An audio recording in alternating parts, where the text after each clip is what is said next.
Hello students, मैं अभिषेक श्रीवास्तव आपका स्वागत करता हूं अपने यूट्यूब चैनल सीबीएसई जंक्शन पर। स्टूडेंट्स, हमने क्लास 10th का रियल नंबर स्टार्ट किया हुआ है मैथमेटिक्स का, और इस पे पीछे कई लेक्चर्स आ चुके हैं। आप उन्हें जाकर के देखें और आज का लेक्चर हम स्टार्ट करेंगे। आज के लेक्चर को स्टार्ट करने से पहले मैं बता देना चाहता हूं कि इसमें कौन कौन से टॉपिक्स हम लोग डिस्कस करने जा रहे हैं। इस लेक्चर में हम क्या करने वाले हैं, सबसे पहले तो फंडामेंटल थ्योरम ऑफ अरिथमेटिक पढ़ेंगे। उसके बाद से प्राइम फैक्टराइजेशन मेथड से एचसीएफ एलसीएम निकालना सीखेंगे। फिर एचसीएफ एलसीएम के कुछ कॉन्सेप्ट्स को देखेंगे और अगर टाइम मिलता है तो एक दो क्वेश्चन और एचसीएफ और एलसीएम के करेंगे। ठीक है, तो चलिए हम शुरू करते हैं फंडामेंटल थ्योरम ऑफ अरिथमेटिक से। ठीक है, जैसा कि यहां लिखा हुआ है फंडामेंटल थ्योरम ऑफ अरिथमेटिक, और ये थ्योरम कहता क्या है वो उसके स्टेटमेंट है। ये सबसे पहले मैं आपको बता दूं थ्योरम और लेमा में डिफरेंस क्या होता है।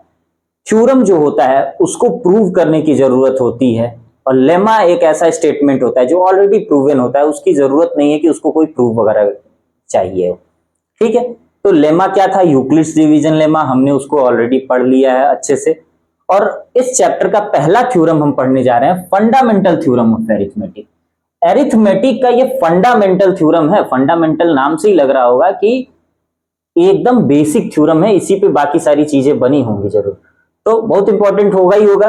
चलिए देखते हैं क्या लिखा है। Every composite number can be uniquely expressed as a product of primes apart from the order in which they occur. मैं आपको पहले ही बता चुका हूं कि कंपोजिट नंबर क्या होते हैं और प्राइम नंबर्स क्या होते हैं पहले लेक्चर में, जो कि बेसिक कॉन्सेप्ट का लेक्चर होता है मेरा हर चैप्टर को शुरू करने से पहले। कंपोजिट नंबर का डेफिनेशन होता था कि ऐसे नंबर्स जिनके फैक्टर्स जो होते हैं वो दो से ज्यादा होते हैं। अब फैक्टर क्या होता है ये भी उसी बेसिक कॉन्सेप्ट के लेक्चर में है, लेक्चर नंबर 1। आप जाकर के आराम से इजीली प्लेलिस्ट में देख सकते हैं। कंपोजिट नंबर वैसे नंबर्स होते हैं जिनके दो से ज्यादा फैक्टर्स होते हैं, और प्राइम नंबर्स जो होते हैं उनके सिर्फ और सिर्फ दो फैक्टर्स होते हैं। एक तो 1 होता है, दूसरा इटसेल्फ, वो खुद ही नंबर ही होता है। ठीक है, चलिए फिर ध्यान देते हैं। लिखा है एवरी कंपोजिट नंबर, जितने भी कंपोजिट नंबर्स हैं, कैन बी यूनिकली एक्सप्रेस्ड, उनको हम यूनिक वे में एक्सप्रेस कर सकते हैं। कैसे? As a product of primes, कुछ प्राइम नंबर्स के प्रोडक्ट के फॉर्म में एक्सप्रेस कर सकते हैं, और वो एक्सप्रेस जब करेंगे तो वो यूनिक होगा। कहने का मतलब उसके अलावे मैं फिर दूसरे किसी वे में एक्सप्रेस नहीं कर पाऊंगा। सभी के सभी कंपोजिट नंबर्स को हम प्रोडक्ट ऑफ प्राइम्स के फॉर्म में एक्सप्रेस करेंगे, और वो एक्सप्रेशन यूनिक होगा।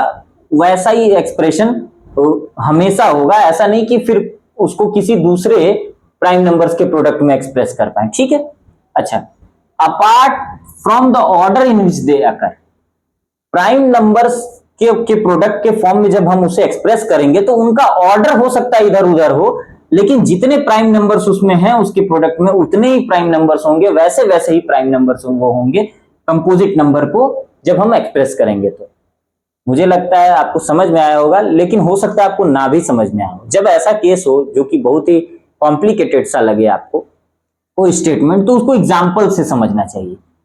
यहां 10 एक कंपोजिट नंबर है, उसको 2 into 5 के फॉर्म में मैं एक्सप्रेस किया। ये प्रोडक्ट के फॉर्म में मैंने एक्सप्रेस किया या नहीं, और प्रोडक्ट के फॉर्म में जब एक्सप्रेस किया तो ये दोनों क्या है, प्राइम नंबर्स हैं। यानी कि प्राइम नंबर्स के प्रोडक्ट के फॉर्म में मैंने एक्सप्रेस किया है, और ये एक्सप्रेशन यूनिक है। कहने का मतलब 10 को अब मैं दूसरे किसी और फॉर्म में एक्सप्रेस नहीं कर सकता हूं, सिर्फ 2 और 5 के फॉर्म में एक्सप्रेस करूंगा। करने को मैं ज्यादा से ज्यादा यही कर सकता हूं कि इसका ऑर्डर चेंज कर दूं, जैसे कि 5 को मैंने पहले लिखा और 2 को मैंने बाद में लिख दिया। बात समझ में आ रही है? नहीं, वही बात लिखा हुआ है। Every composite number can be uniquely expressed as a product of primes, product of primes के फॉर्म में यूनिक वे में एक्सप्रेस किया जा सकता है सारा का सारा composite number, apart from the order in which they occur. इसी स्टेटमेंट को मैं समझाने के लिए यहां पर इसको किया हूं कि ऑर्डर आप चाहे तो चेंज कर सकते हैं, लेकिन जो एक्सप्रेशन है वो यूनिक होगा। 24 को जब आप करते हैं तो 2 into 2 into 2 into 3 हो जाता है एक्सप्रेशन इसका मतलब इसमें 3 बारी 2 आएगा और 1 बारी 3 आएगा प्राइम नंबर। इसी के प्रोडक्ट के फॉर्म में ये एक्सप्रेस हो सकता है, और इसके अलावा इसको दूसरे वे में मैं एक्सप्रेस कर ही नहीं सकता हूं। मैं क्या कर सकता हूँ, हो सकता है मैं 3 को पहले लिख दूं, कहने का मतलब हो सकता है मैं इस 3 को ऐसे लिख दूं और बाकी के तीनों 2s को बाद में लिख दूं, इस तरीके ऑर्डर ही बस मैं चेंज कर सकता हूं, मेरे हाथ में बस इतना ही है। वहीं देखिए 36 को भी वैसे ही मैं समझ सकता हूं, इसको 2 इंटू 2 इंटू 3 इंटू 3 के फॉर्म में ही एक्सप्रेस कर सकते हैं, ये इसका यूनिक एक्सप्रेशन है और कोई इसका एक्सप्रेशन हो ही नहीं सकता, जैसे कि ये बदल ही नहीं सकता। ठीक है, कैसे किसी का फिंगरप्रिंट नहीं बदलता है, वैसे ही हर कंपोजिट नंबर्स का जो प्राइम नंबर के प्रोडक्ट के फॉर्म में एक्सप्रेशन होता है वो नहीं चेंज हो सकता है, बस उसका ऑर्डर चेंज हो सकता है। ठीक है, तो ये हर कंपोजिट नंबर का ये समझ लीजिए कि कैसे जेनेटिक मटेरियल किसी का नहीं चेंज होता, वैसे ये एक तरह का जेनेटिक मटेरियल है, ये ऐसा ही रहेगा, ज्यादा से ज्यादा ये इसका ऑर्डर चेंज हो जाएगा, ये यूनिक रहेगा, बस आप इतना समझिए। इसको मैं ज्यादा से ज्यादा ये लिख सकता हूं, हो सकता है 2 के बाद से इस 2 को ना लिख करके मैं 3 लिख दूं, या इन दोनों 3s को मैं पहले लिख दूं और बाद में उस 2 को लिख दूं, बस इतने का ही डिफरेंस होगा, ऑर्डर बस मैं चेंज कर सकता हूं। बात आपको समझ में आई या नहीं? मुझे लगता है फंडामेंटल थ्योरम ऑफ अरिथमेटिक का स्टेटमेंट आप अच्छे से समझ गए होंगे और एग्जाम्पल से उसको पूरा और अच्छे से आप क्लियर कर लिए होंगे। ठीक है, अब नेक्स्ट हमारा जो टॉपिक होने वाला है वो है कि मैं कैसे प्राइम फैक्टराइजेशन से एचसीएफ और एलसीएम निकालूंगा। आप सोच रहे होंगे कि ये मैंने जो लिखा हुआ है वो कैसे लिख दिया, अचानक से जल्दी से लिख दिया क्या? नहीं, असल में ये प्रोडक्ट ऑफ प्राइम्स के फॉर्म में एक्सप्रेस करने के लिए मैंने इसका प्राइम फैक्टराइजेशन किया हुआ है। तो ये जो कुछ भी मैं लिख रहा हूं प्रोडक्ट ऑफ प्राइम्स के फॉर्म में, ये कैसे लिखता हूं मैं? प्राइम फैक्टराइजेशन करके। तो सबसे पहले जो नेक्स्ट टॉपिक मेरा होने वाला है वो यही है कि प्राइम फैक्टराइजेशन कैसे करते हैं और उस प्राइम फैक्टराइजेशन के बाद से जो प्राइम फैक्टर्स आते हैं उनके हेल्प से मैं एचसीएफ और एलसीएम कैसे निकालूंगा, यही मेरा नेक्स्ट टॉपिक होने वाला है। चलिए मैं शुरू करता हूं बिना टाइम वेस्ट किए। ठीक है, मिटा दो ना, तब करने जा रहा हूं। आपको क्या करना है, प्लेलिस्ट में जाना है, एक एक लेक्चर्स को देख लेना है, वहां से क्लास 10th के मैथ्स का प्लेलिस्ट बना हुआ है, आप उसमें जाइए, video number 1, lecture number 2, lecture number 3 करके बहुत आसानी से आपको मिल जाएगा और आप इस चैप्टर को एकदम क्लियर कर लीजिए ताकि कोई इसमें कंफ्यूजन रह ही ना जाए। ठीक है, मैं चाहता हूं कोई कंफ्यूजन ना रहे। चलिए नेक्स्ट टॉपिक जो है मेरा, प्राइम फैक्टराइजेशन कैसे करते हैं। प्राइम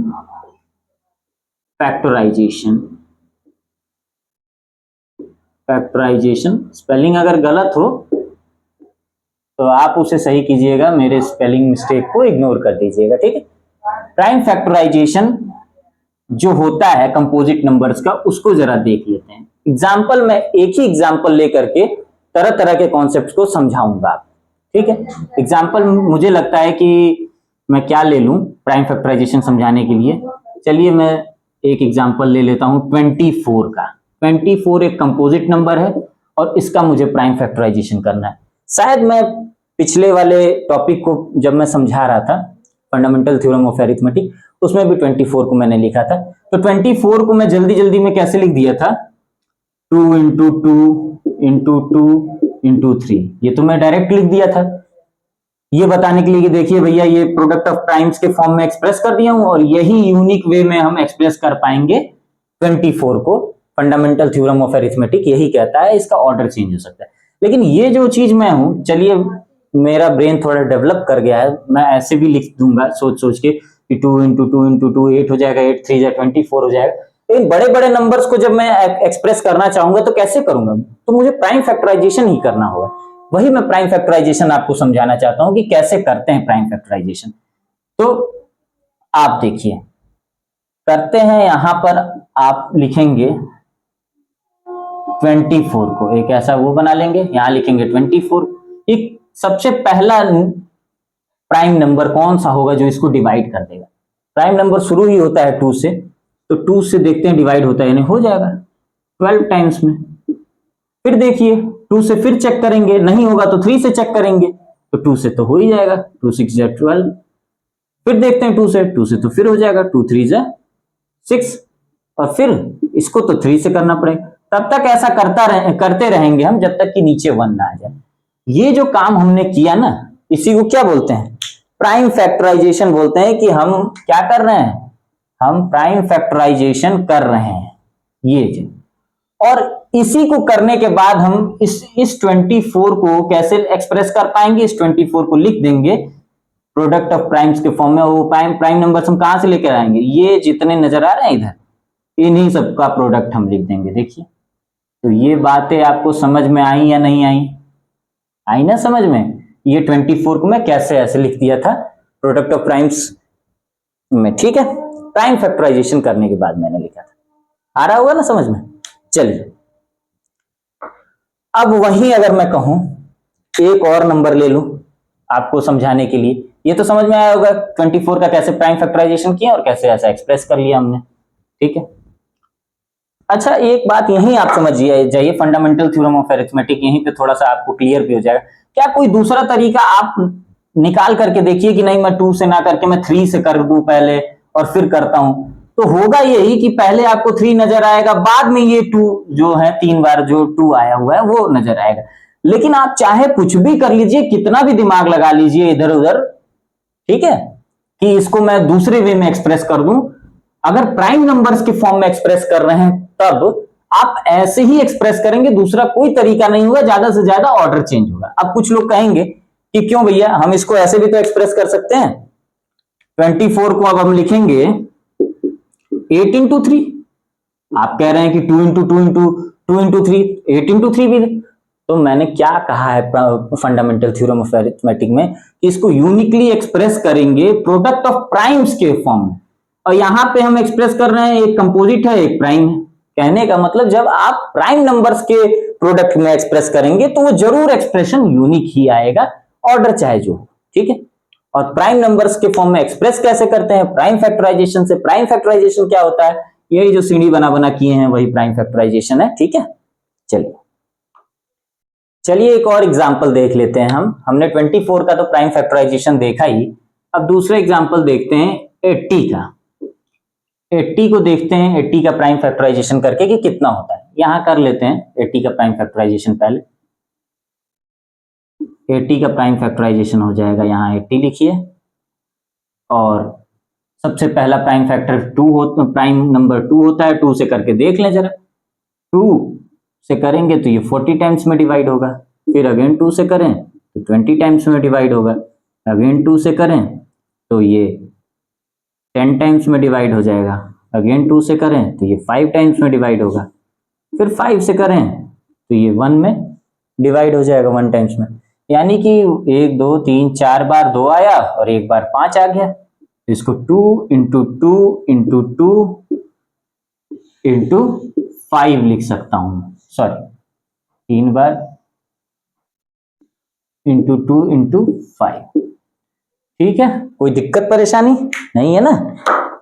तो आप देखेंगे कि अगेन ये 80 का प्राइम फैक्टराइजेशन ऐसे होता है, और तभी मैं प्राइम फैक्टर्स के फॉर्म में लिख सकूंगा, और ये प्राइम फैक्टर्स का ये जो प्रोडक्ट है वो यूनिक होगा। ज्यादा से ज्यादा आप इसका ऑर्डर चेंज कर सकते हैं, 5 को पहले लिख सकते हैं, इससे ज्यादा आप कुछ नहीं कर पाएंगे।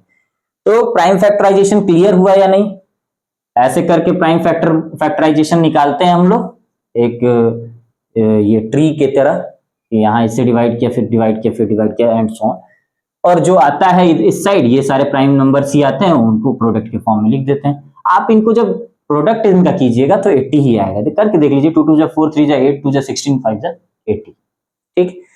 अब हम देखेंगे प्राइम फैक्टराइजेशन मेथड से, ये जो किया है हमने वो प्राइम फैक्टराइजेशन है, और ये इस मेथड से हम लोग एचसीएफ और एलसीएम निकालना सीखेंगे। एचसीएफ क्या है, ये भी मैंने बेसिक कॉन्सेप्ट वाले क्लास में आपको बताया था। एचसीएफ होता है, नाम से ही लगता है हाईएस्ट कॉमन फैक्टर। एलसीएम क्या होता है, लोवेस्ट कॉमन मल्टीपल। फैक्टर और मल्टीपल भी बताया हुआ है, बस बेसिक डेफिनेशंस का ध्यान रखते हुए सीखेंगे, और फिर ये सीखेंगे कि कैसे प्राइम फैक्टराइजेशन हमारे लिए यूजफुल है एचसीएफ और एलसीएम निकालने, ठीक है। चलिए जरा देखते हैं, रब कर रहा हूं मैं 2 एग्जाम्पल जो हमने लिया था उससे मैंने प्राइम फैक्टराइजेशन क्लियर किया, ठीक है। चलिए, अगर आपको ये वीडियो अच्छी लग रही हो तो आप इसको अपने फ्रेंड्स में शेयर करें, ताकि ज्यादा से ज्यादा लोगों के बीच ये पहुंच जाए। अब देखिए, आप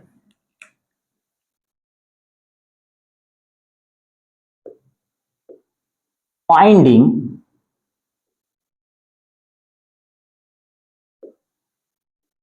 HCF and LCM using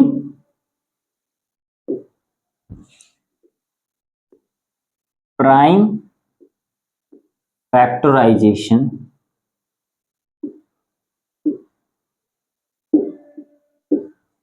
method. आपको अब HCF और LCM फाइंड आउट करना है। कैसे फाइंड आउट करना है? तो प्राइम फैक्टराइजेशन मेथड का यूज करके आपको HCF निकालना है और आपको LCM निकालना है। प्राइम फैक्टराइजेशन मेथड होता क्या है ये जान गए आप। HCF और LCM भी आप जानते हैं, नहीं जानते हैं तो जरा देख लीजिए। HCF का मतलब क्या होता है? HCF होता है हाईएस्ट कॉमन फैक्टर और LCM होता है लोवेस्ट कॉमन मल्टीपल। फैक्टर क्या होता है? वैसे नंबर्स जो किसी नंबर गिवन नंबर को डिवाइड कर दें कंप्लीटली।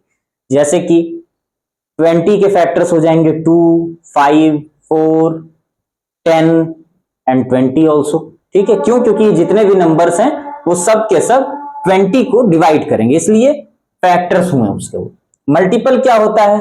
जैसे कि अगर आपको 8 का मल्टीपल जो होगा, मल्टीपल वैसा नंबर होता है जो कि खुद डिवाइड हो जाता है उस गिवन नंबर से। जैसे कि अगर 8 का अगर मैं मल्टीपल कहूं, 8 होगा, 16 होगा, 24 होगा, आपका 32 होगा, मतलब जो टेबल्स में जो भी नंबर्स आते हैं उसके वो सब मल्टीपल्स हो जाएंगे। क्यों?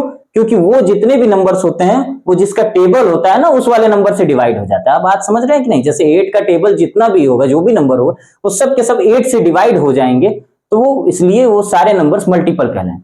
फैक्टर डिवाइड करता है गिवन नंबर को, ध्यान दीजिएगा, फैक्टर डिवाइड करता है गिवन नंबर को, मल्टीपल गिवन नंबर से डिवाइड हो जाता है।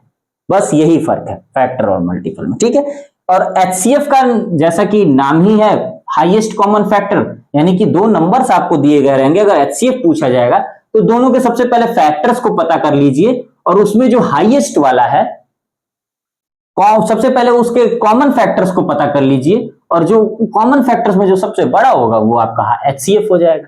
ठीक है, LCM में क्या करना है? जितने भी नंबर्स हैं, जो जो भी नंबर्स दिए गए उनके सब मल्टीपल्स को लिखिए और उसमें से जो सबसे कॉमन जो कॉमन जो भी मल्टीपल्स होंगे उसमें जो सबसे छोटा जो कॉमन मल्टीपल होगा वही LCM हो जाता है। डेफिनेशन ये कहता है।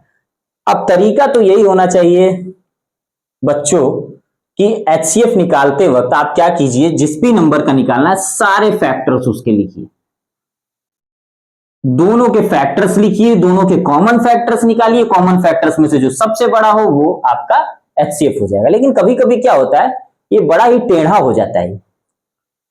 बहुत सारा फैक्टर होता है किसी नंबर का, उन सबको लिखते चले जाओ, फिर दूसरे नंबर के भी सारे फैक्टर्स को लिखते चले जाओ, फिर कॉमन ढूंढो। हो सकता है कोई कॉमन फैक्टर छूट जाए जो कि पहले का फैक्टर हो, दूसरे का भी फैक्टर हो, लेकिन मैं उसको काउंट ही ना कर पा रहा हूं, तो गलती होने की संभावनाएं ज्यादा है। बहुत सारी पॉसिबिलिटीज हैं कि हम कॉमन फैक्टर्स छोड़ दें, तो दिक्कत होती थी HCF में। वैसे ही LCM में भी कॉमन मल्टीपल छूट जाया करता था, कितना आप मल्टीपल लिखते रहेंगे। इसलिए आया कि आपको HCF और LCM निकालने को सिखाया जाएगा प्राइम फैक्टराइजेशन मेथड। बात समझ में आया नहीं?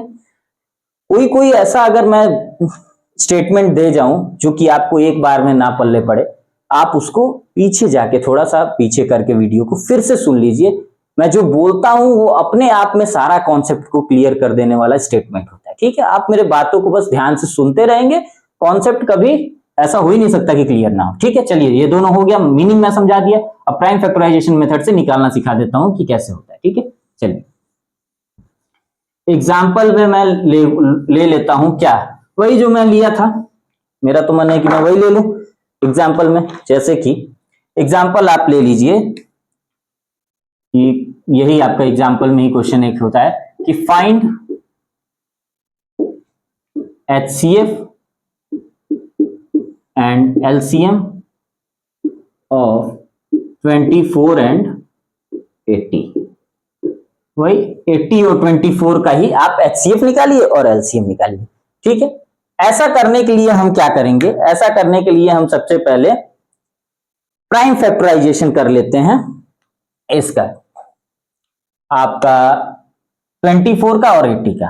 आप बताइए जरा, 24 का जब मैं प्राइम फैक्टराइजेशन करूंगा, तो इसका मैं प्राइम फैक्टराइजेशन जब करूंगा, एक मैं काम करता हूं, यहां पे इतना वो बना देता हूं पार्ट, उस साइड में, इस साइड में 24 का कर देता हूं और उस साइड 80 का कर लूंगा। यही करना ही है मुझे, 80 का कर लेता हूं। ये मैं कर चुका हूं, जल्दी से मैं फिर से कर दे रहा हूं।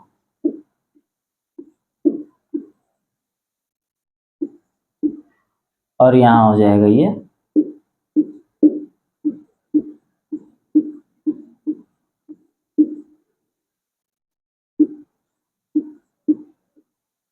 तो आप बताएंगे अब कि क्या मैं 24 को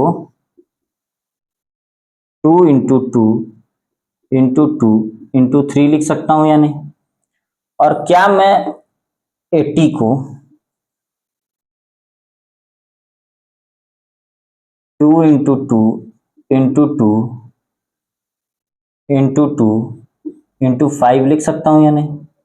बिल्कुल लिख सकता हूं, कोई दिक्कत है क्या? दिख रहा है ना। अब प्राइम फैक्टराइजेशन तो इसका हो गया, लेकिन एचसीएफ और एलसीएम अब कैसे निकले? 24 और 80 का मुझे प्राइम फैक्टराइजेशन मेथड से एचसीएफ एलसीएम निकालना था। सबसे पहले मैंने प्राइम फैक्टराइजेशन कर लिया, ठीक है, दिख रहा है ना ये 5। अगर नहीं भी दिख रहा हो तो देखिएगा ये 5 ही है यहाँ पे, ठीक है। चलिए, प्राइम फैक्टराइजेशन हो जाने के बाद क्या करते हैं, ऊपर का मैं रब कर देता हूं ताकि स्पेस मिले मुझे।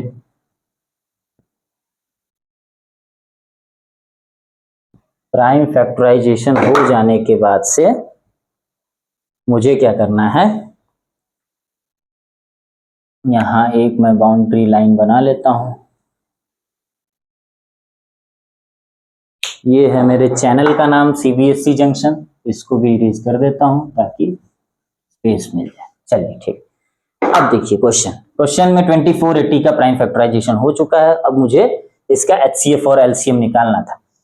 आप बताइए, 24 को जरा लिखिए यहां पर, जो भी उसका आया है prime factor, 2 into 2 into 2 into 3, ठीक है।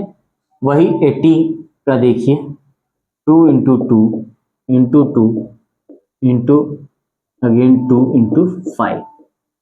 एचसीएफ जब आप निकालेंगे, आपको क्या करना होगा, देखना होगा कितने कॉमन पार्ट्स हैं इसके।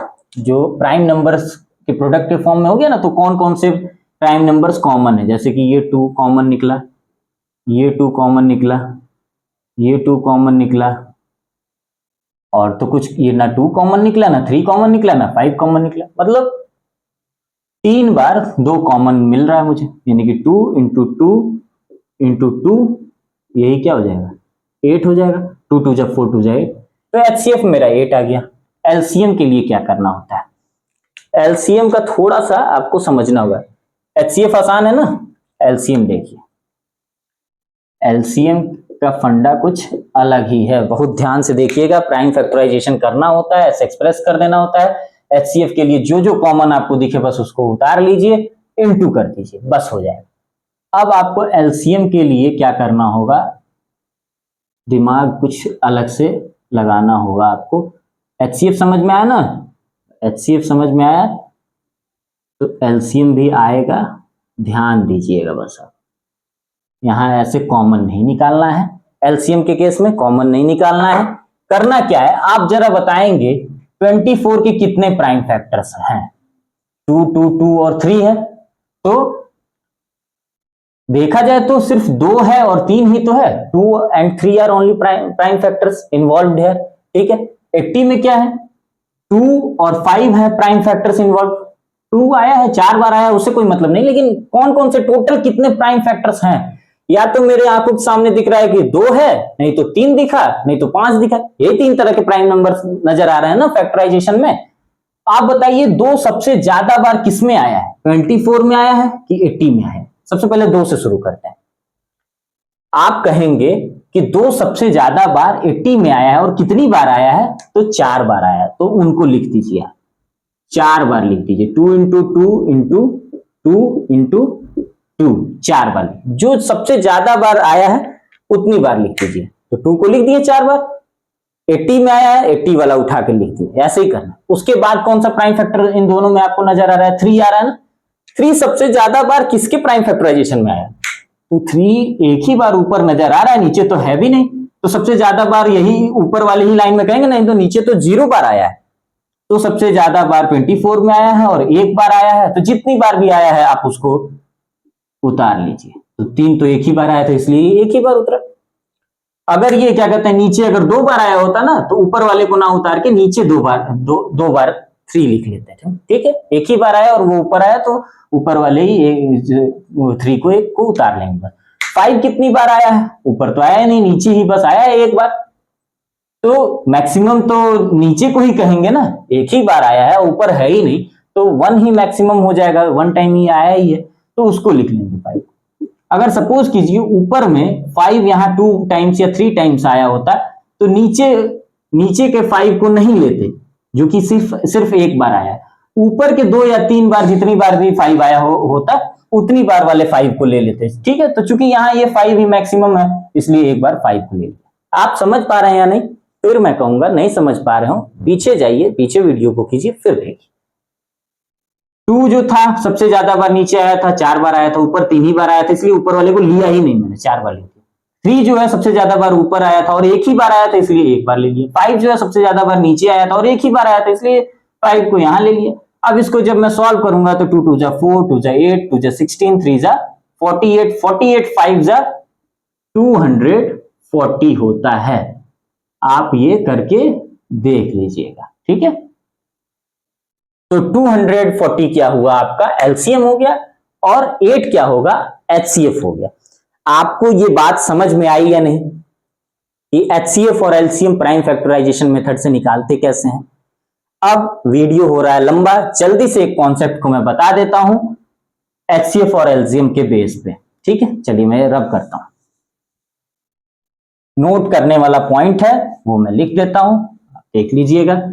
फिर कुछ क्वेश्चंस को कर लेंगे और फिर ये चैप्टर धीरे धीरे खत्म होगा। खत्म नहीं हो जाएगा एक ही लेक्चर में, अभी लेक्चर्स हैं इसमें, लेकिन धीरे धीरे अब हम लोग इसको खत्म करने की तरफ बढ़ रहे हैं। चलिए ये भी ऊपर मैं इरेज कर देता हूं।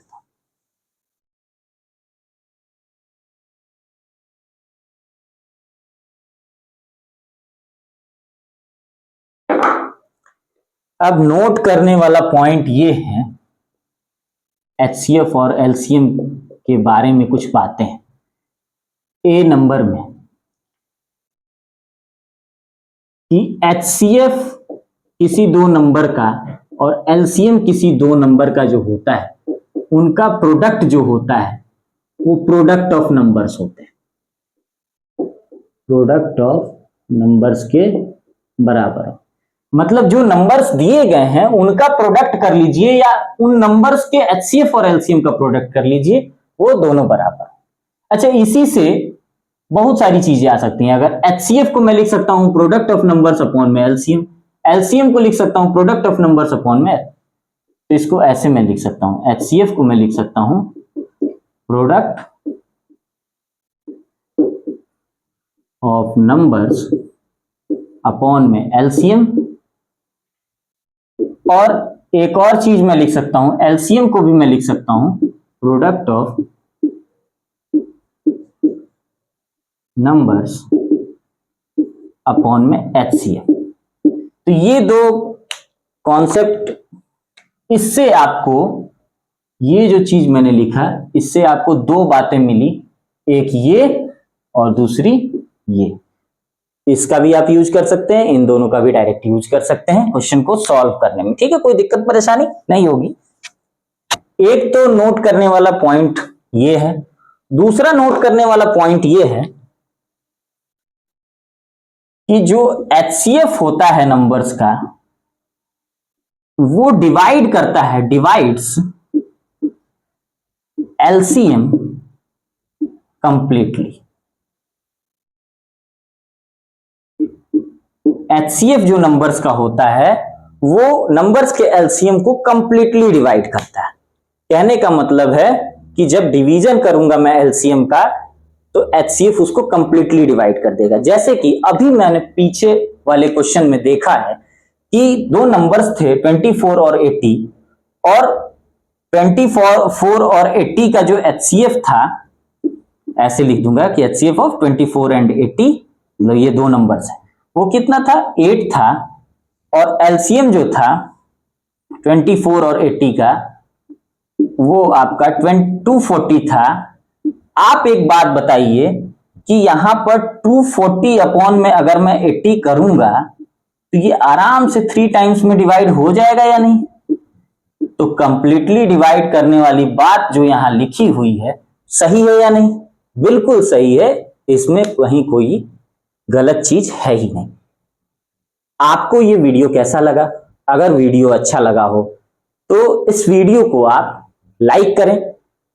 चैनल के कंटेंट को आप अगर पसंद कर रहे हो तो बच्चों में इसे शेयर करें, और मेरे चैनल सीबीएसई जंक्शन को जरूर सब्सक्राइब करें। Thank you so much. जय हिंद।